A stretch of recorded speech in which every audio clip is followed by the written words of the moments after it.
Part 5. The Vrenthi attack fleet arrived 2 months after Daehyun sent his message. They came out of faster-than-light travel in formation.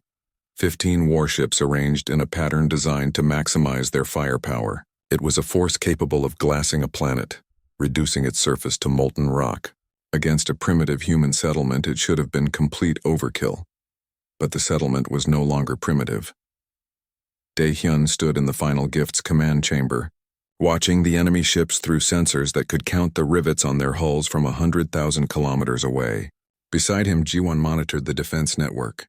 Around the planet, 20 modified shuttles waited in hiding, their new weapons charged and ready. On the surface, Tae-yang commanded 300 trained fighters, each armed with architect technology.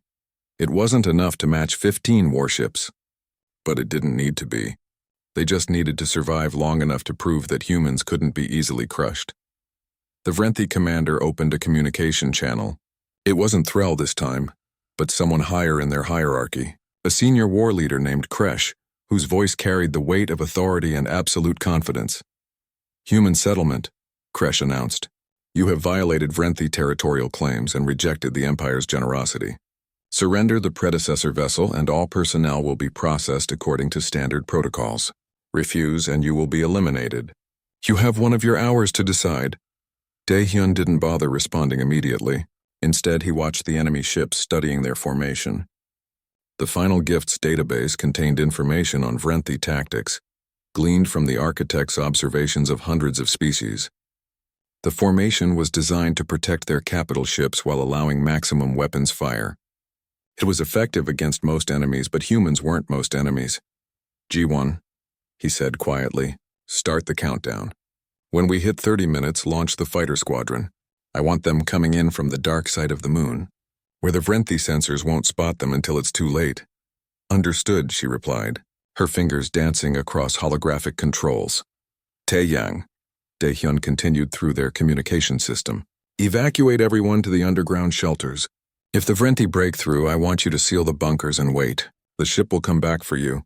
"Not planning on dying today," Tae-yang responded, "but good to have a backup plan."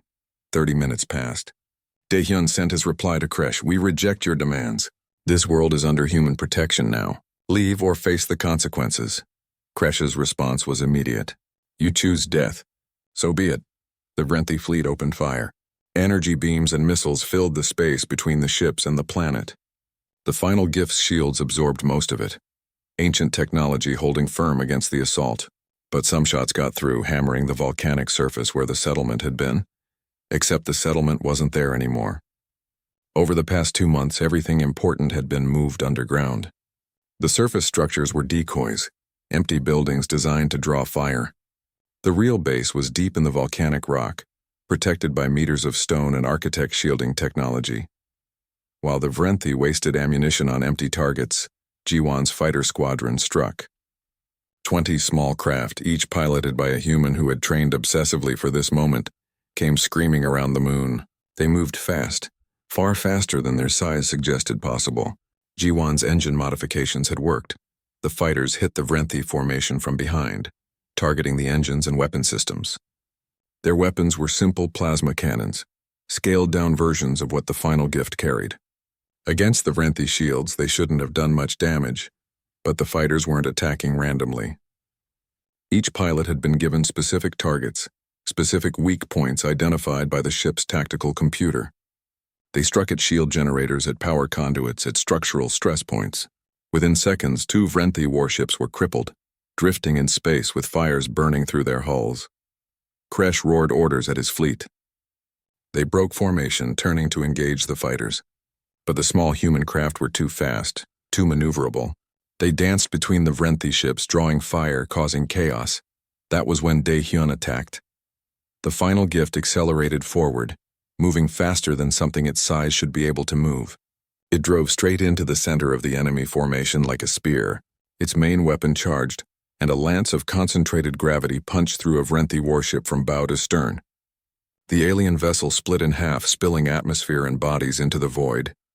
The battle became chaos. The Vrenthi had expected an easy victory, a quick extermination of an annoying resistance. Instead, they found themselves fighting for their lives against an enemy they had underestimated. The fighters harried them from all sides. The final gift tore through their formation, and from the planet's surface, Taeyang's teams fired surface-to-space weapons, adding to the confusion.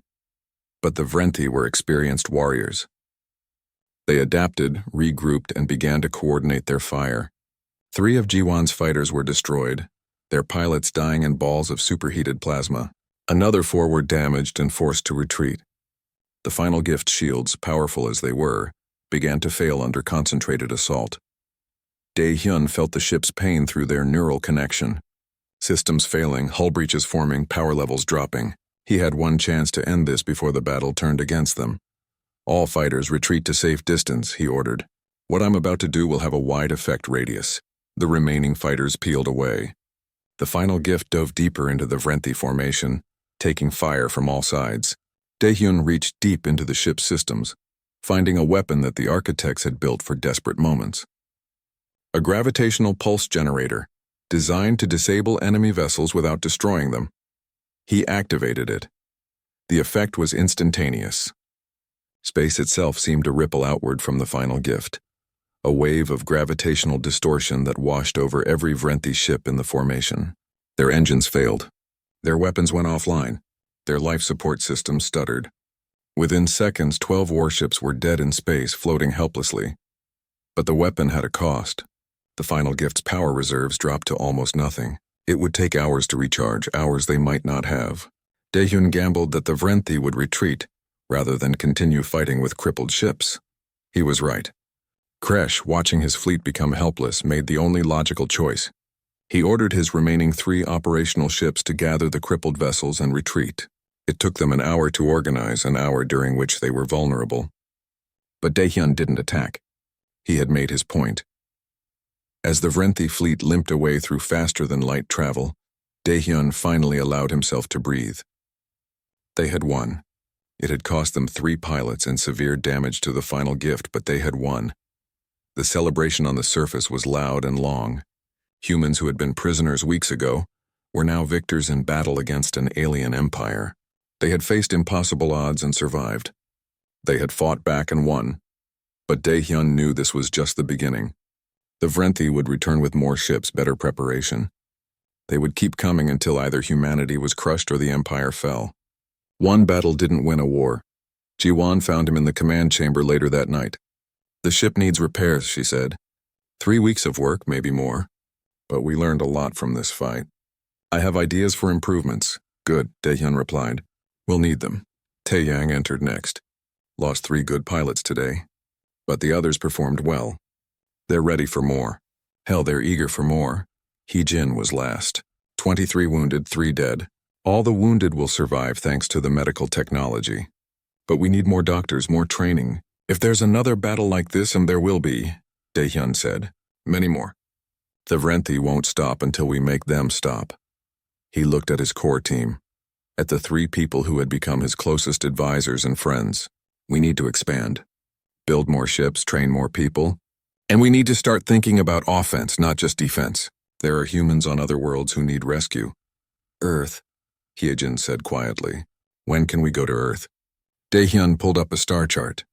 Earth was highlighted, 40 light-years away. The final gift could make the journey in a few days, but it would be flying into the heart of Vrenthi space. Suicide unless they had overwhelming force. 6 months, he said. Maybe a year. We need more ships, more fighters, more everything. But we'll get there. I promise you that. We'll go home and we'll free everyone the Vrenthi took. He thought about Hyunwoo, somewhere out there among the stars. His brother had taught him to climb mountains, to take 1 step at a time, even when the summit seemed impossibly far away. Now Dae-hyun was climbing again, but this time the mountain was made of starships and alien empires. It didn't matter how high it was. It didn't matter how difficult the climb would be. He would keep going until either he reached the top or died trying. That was what humans did. That was what made them special in a galaxy full of species that knew when to quit. Humans didn't quit. They climbed volcanoes when they should have died. They claimed ancient weapons when they should have been too afraid. They fought impossible battles when they should have surrendered. Part 4. The final gift's manufacturing systems came online with a sound like distant thunder. Deep in the ship's core, machines that had slept for 10,000 years began to move. They pulled matter from storage, rearranged atoms, and built things according to patterns in the ship's database. Within hours, the first shuttle was complete. Dae-hyun guided it down to the surface himself, still learning how to interface with the ship's systems. The connection between his mind and the vessel was growing stronger. He could feel the ship's status, its power levels, its capabilities. It was like having a new sense, one that extended far beyond his normal human perception. The shuttle landed near the largest concentration of survivors. Ji-won was the first to approach it, her engineer's mind immediately analyzing the craft's design. It was sleek and efficient, built from materials she couldn't identify. No visible engines, no exhaust, no heat distortion. It simply floated above the ground as if gravity was a suggestion rather than a law. When the door opened, Dae-hyun stepped out. He was still wearing the stolen Vrenthi environmental suit, torn and stained from his climb. His face was gaunt from dehydration and exhaustion. His hands were wrapped in makeshift bandages. He looked like someone who had crawled through hell. The survivors stared at him. Some recognized him from the compound, the man who had started the explosion that freed them. Others only knew him as the voice that had spoken from the sky. But all of them felt the same thing, hope mixed with uncertainty. Taeyang stepped forward. He was older than Dae-hyun, his face marked with scars from whatever battles he had fought before the Vrenthi came. "What happens now?" he asked.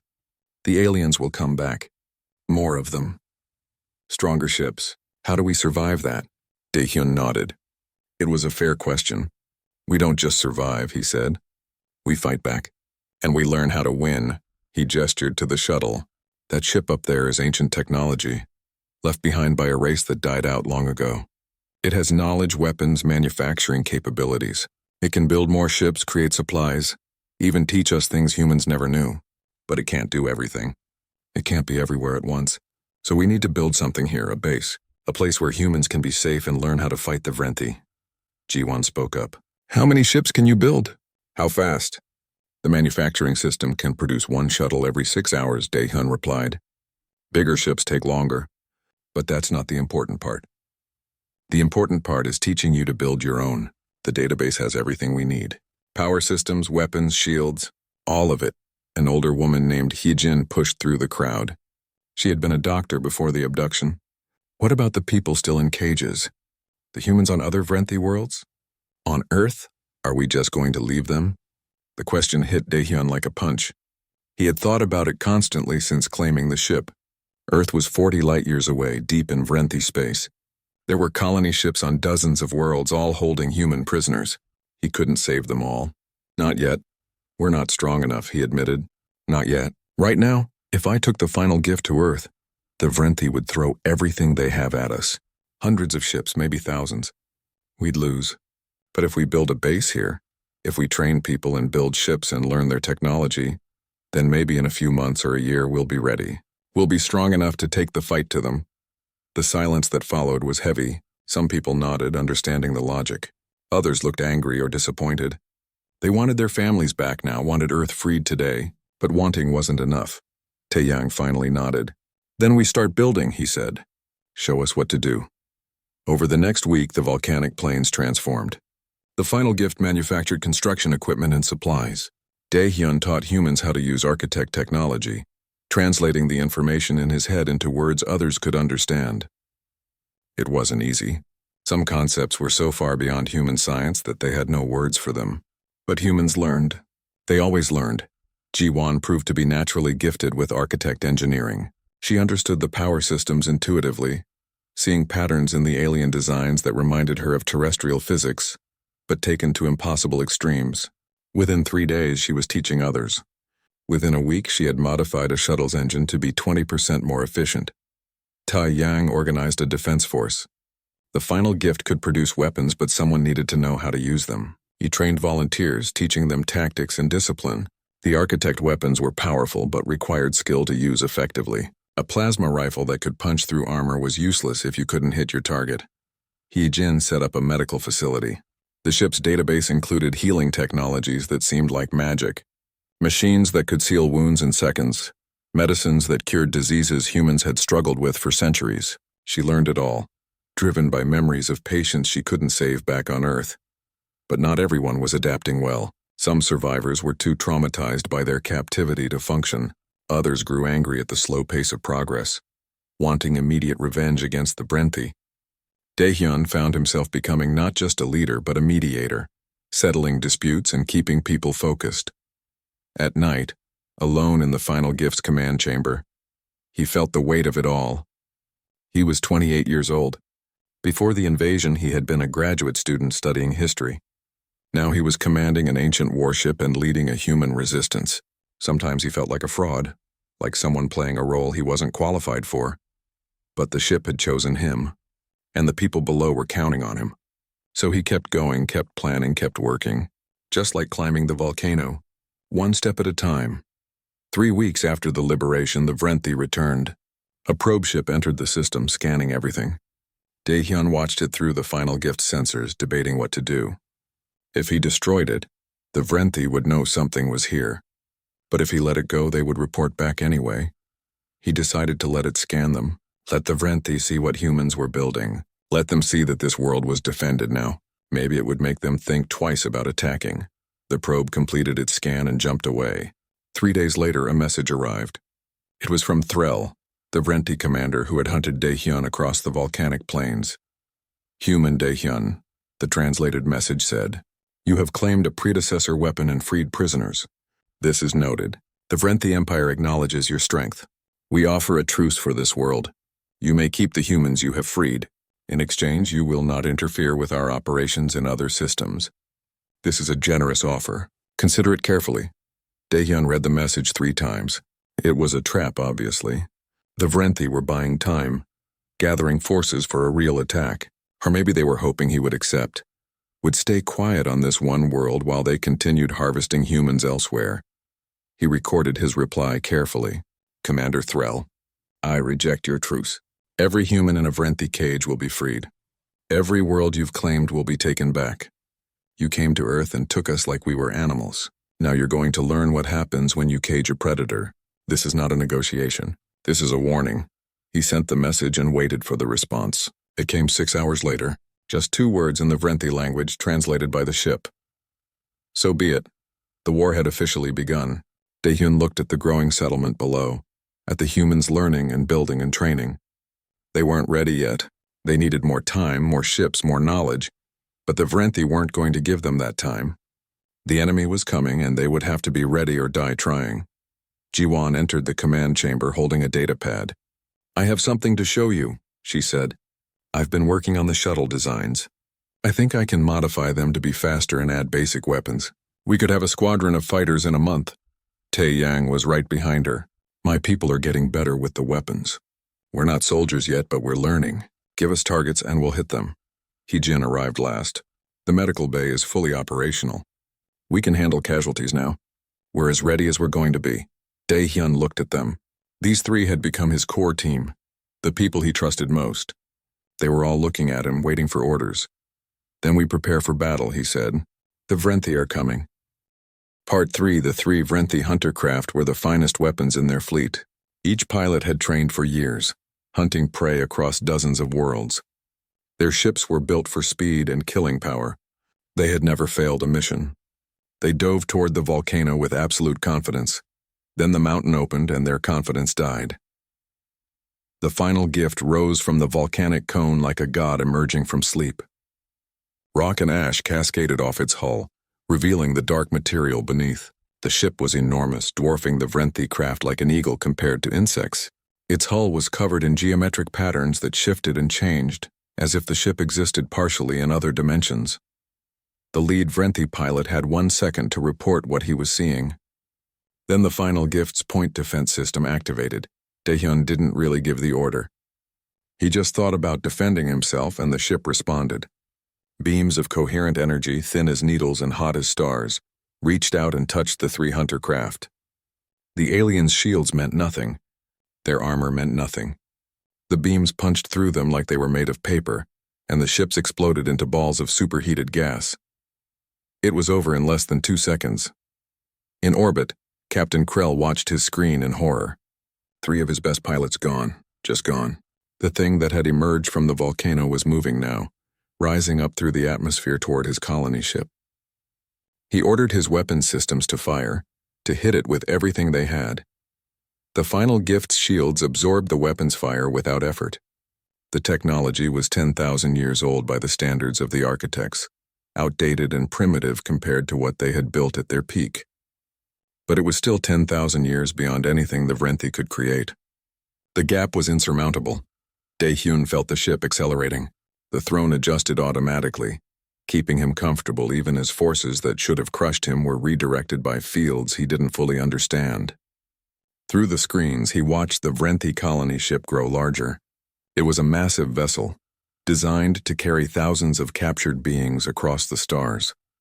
Somewhere inside that ship were humans, people taken from Earth locked in cages waiting to be sold or processed or worse. He could destroy the ship easily. The final gift's weapons could crack it open like an egg, but then everyone inside would die. Target their engines, Dae-hyun said. Cripple them, don't destroy them. The ship understood.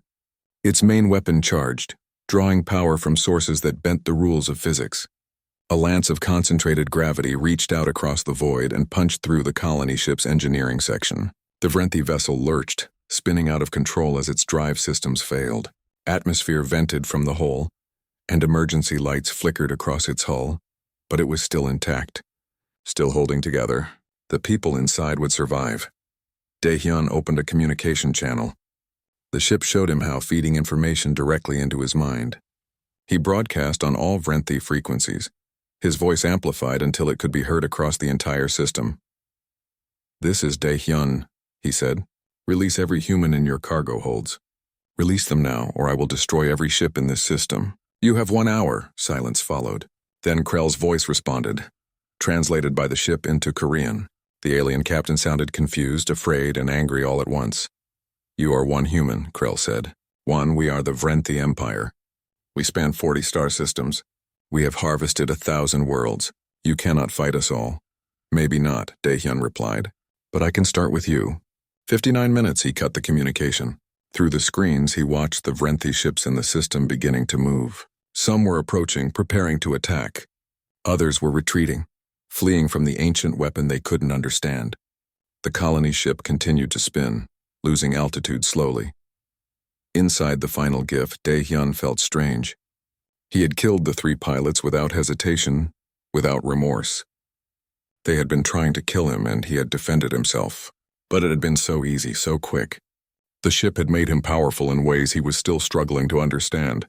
His brother's voice echoed in his memory.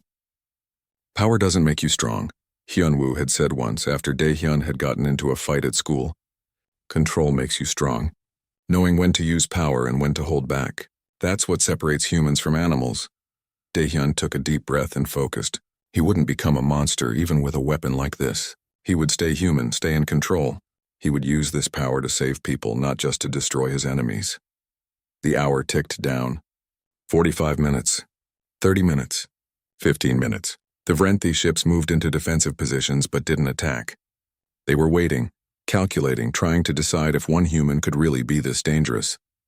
At 5 minutes remaining, the colony ship's cargo bays opened. Emergency pods began launching, hundreds of them, falling toward the planet's surface like rain. Each pod held 2 or 3 humans, sealed in protective shells that would survive the landing. Dae-hyun counted them through the ship's sensors. 1,173 humans, all being released. He felt something break inside his chest. Relief maybe, or hope. For the first time since Earth had fallen, something good was happening. People were being freed. The pods landed across the volcanic plains, away from the dangerous zones. The humans inside would be scared, confused, but alive. They would need help, need shelter and food and medical care. Dae-hyun looked at the ship's systems and saw that it could manufacture supplies. It could build smaller vessels to retrieve the survivors. It could protect them while they recovered. But he also knew this was just one ship, one planet. The Vrenthi controlled 40 systems. Earth itself was deep in their territory, being harvested even now. The final gift was powerful, but it couldn't be everywhere. It couldn't fight an entire empire alone, unless he gave humans the tools to fight for themselves. The ship's database contained the knowledge of 15 extinct civilizations. The architects had collected everything they learned and stored it here. Medicine, engineering, weapons technology, faster than light travel, energy systems that made fusion look primitive. All of it was available. All of it could be taught. Daehyun made a decision. He opened another communication channel, this time broadcasting to the humans on the planet below. His voice reached every pod, every survivor. "This is Daehyun. If you can hear this, I need you to listen carefully. You've been freed from the Vrenthi, but we're not going home yet. I found something up here. Something that can help us fight back. I'm going to send ships down to pick you up. When you get here, I'll explain everything, but I need you to trust me. Can you do that?" For a long moment, there was silence. Then responses started coming in. Some people were crying. Some were angry. Some were just grateful to be out of the cages, but they all said yes. They all said they would come. Among the survivors on the surface, a young woman named Jiwon stood up from her crashed pod. She had been a mechanical engineer before the abduction, working on fusion reactors in Busan. She looked up at the ancient ship hovering in the sky and smiled for the first time in months. Beside her, a man named Taeyang checked the Vrenthi weapon he had taken during the confusion. He had been a soldier, trained to fight. Now he had an enemy to fight against and a leader to follow. He started organizing the other survivors around him, getting them ready to move. Across the plains, humans were standing up, gathering together, preparing for whatever came next. They didn't know what Daehyun had planned. They didn't know about the final gift or the architects or the knowledge contained in the ship's database. But they knew one thing: they weren't alone anymore. One of their own had struck back at the aliens. One human had climbed a volcano, found a weapon, and forced the mighty Vrenthi to retreat. If one human could do that, what could 1,000 humans do? What could 1,000,000 do? The answer would change the galaxy. Part 2. Daehyun fell through the opening in the ship. He hit the floor hard, and the entrance sealed shut behind him with a sound like thunder. For a moment, everything was dark and silent. Then lights began to flicker on, one by one, running down a long corridor that stretched ahead of him. His suit's alarm was still screaming about oxygen. He had maybe 10 minutes left, probably less. With shaking hands, he pulled off his helmet. He expected to choke, to die gasping on alien air. Instead, he breathed. The air was cool and clean and tasted slightly metallic, but it filled his lungs. His suit's sensors confirmed it. The ship had created a breathable atmosphere the moment he entered. Daehyun lay on the floor for several minutes, just breathing. His whole body hurt. His hands were raw and bleeding. His legs felt like they were made of stone. But he was alive. Against all logic and probability, he was alive. When he finally stood up, he saw writing on the walls, strange symbols that hurt to look at, as if they existed in more dimensions than his eyes could process. But even as he watched, new words began appearing beneath the alien script. Words in Korean. Words he could read. "Survivor protocol activated," the walls said. "Atmosphere adjusted for compatible life form. Emergency medical systems online." A panel opened in the wall and a stream of clear liquid flowed out into a basin. Daehyun didn't question it. He drank until his stomach hurt, then drank more. The liquid tasted like water but better, as if it contained exactly what his body needed. Another panel opened, revealing food bars of some kind. They were bland but filling, and he ate 3 of them without stopping. Outside the ship, on the volcanic plains far below, Threll received an urgent message from his orbital sensors. The energy readings from the Forbidden Zone had changed dramatically. Something that had been dormant for thousands of years had just activated. His entire carapace itched with danger signals. "Pull back," he ordered his troops. "Full retreat, now." His second-in-command questioned the order. They had the human trapped. The mission could still be completed. But Threll had not survived as a hunter by ignoring his instincts. The Forbidden Zone was forbidden for a reason. The old races, the ones that came before the Vrenthi, had left warnings. Their weapons still worked. Their defenses still killed. "Retreat," Threll said again. "That is an order." Inside the ship, Daehyun walked down the corridor. His steps felt lighter somehow, as if the gravity was less than normal. The ship was huge, far larger than it had appeared from outside. The corridors were built for beings much taller than humans, but doorways adjusted their height as he approached. Panels lit up when he touched them, showing displays he couldn't understand, but that felt somehow familiar. He reached a large chamber at the ship's center. A throne-like chair sat in the middle, surrounded by floating screens that flickered with information. The screens showed views of the outside, tracking systems, energy readings, and dozens of other things he couldn't identify. As he entered, all the screens turned to face him. Then the voice spoke. It didn't come from speakers. It came from inside his head, as if the ship was talking directly to his brain. The sensation was strange but not painful. Last crew deceased 9,147 local cycles ago, the voice said. It had no emotion, no personality. It simply stated facts. Seeking new operator. Species identification, unknown. Baseline neural structure, compatible. Survival drive, exceptional. Do you claim this vessel? Daehyun stared at the throne. Through the screens he could see the Vrenthi forces retreating down the mountain. He could see their ships pulling back, running away from something. From this ship, from him. He thought about the 47 humans he had freed. Most of them were probably dead now or back in cages. He thought about Hyunwoo, taken from Earth and lost somewhere among the stars.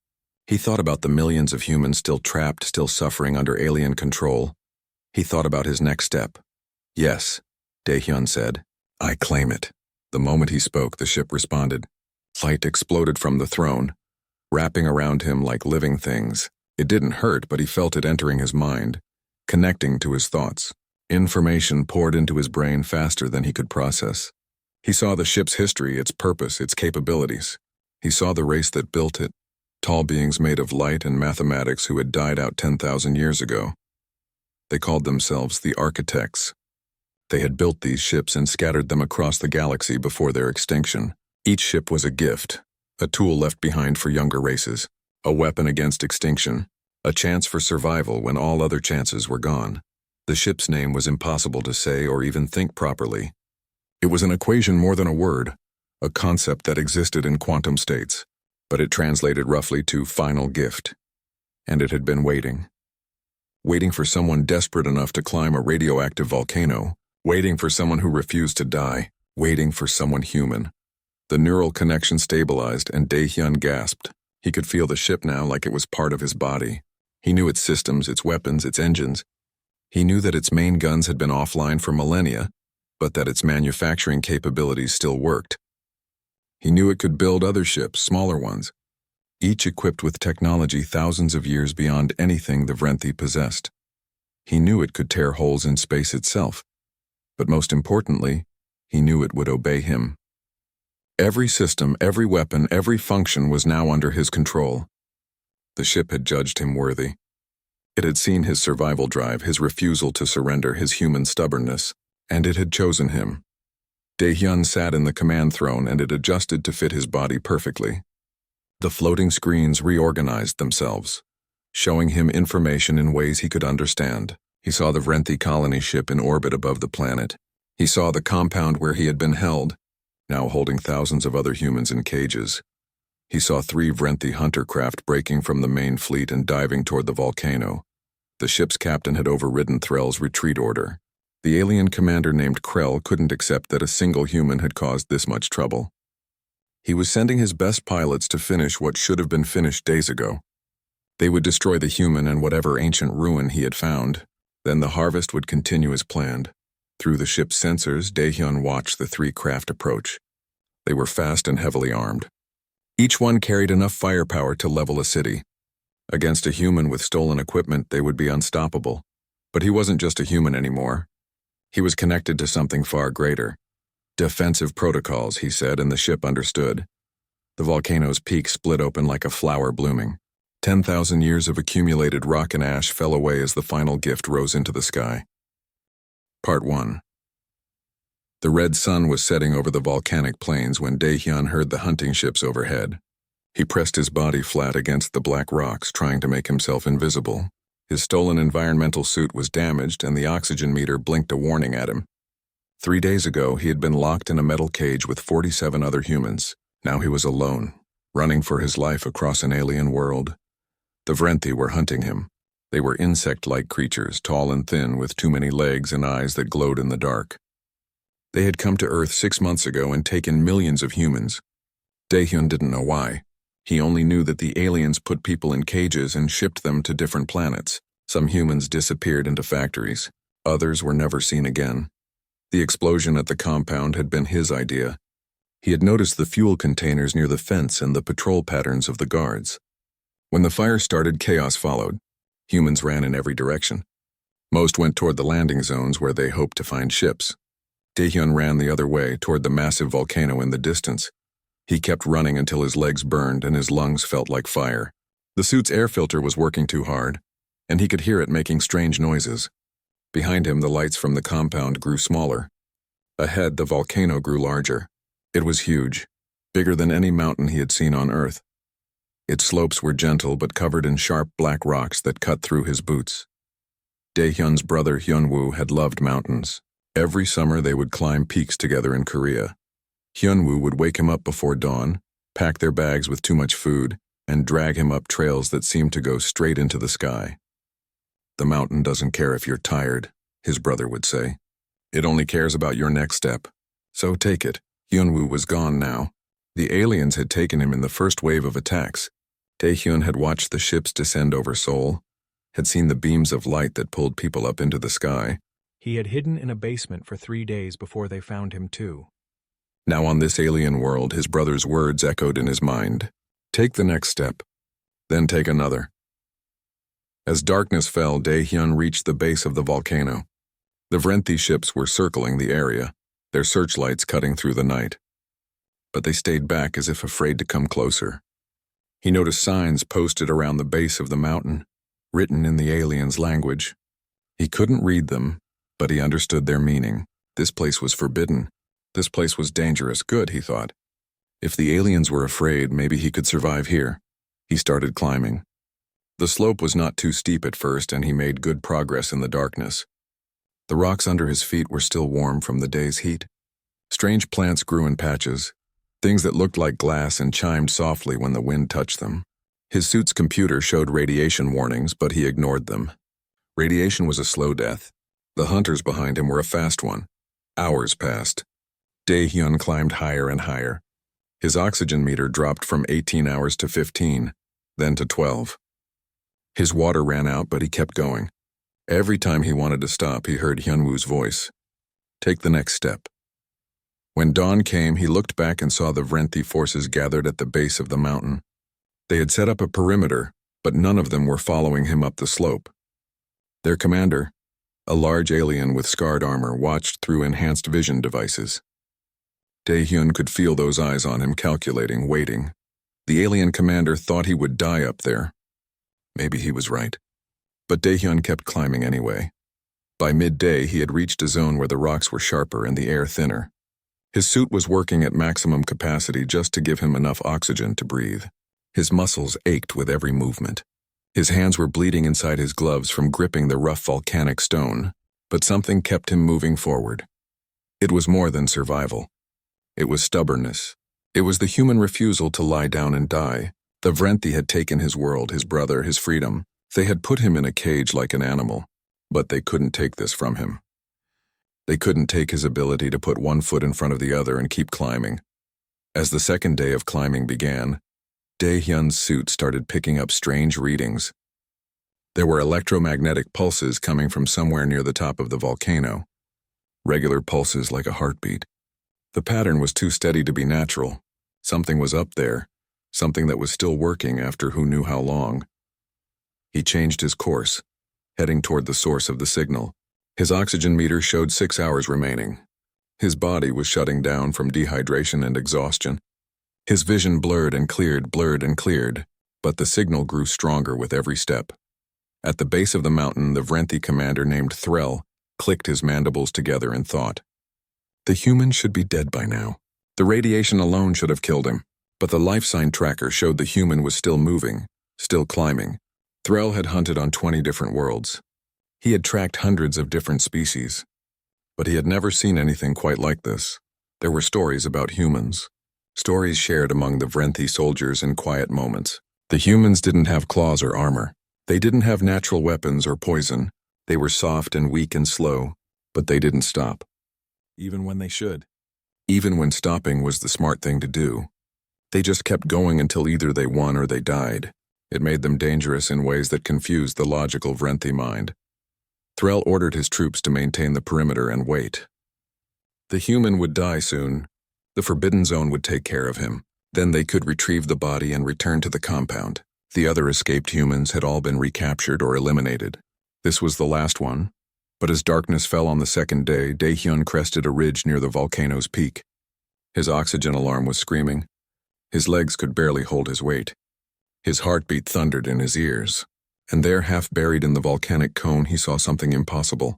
A ship, massive and ancient, made of material that seemed to drink in the light, and as he stumbled toward it, an entrance opened like a waiting mouth.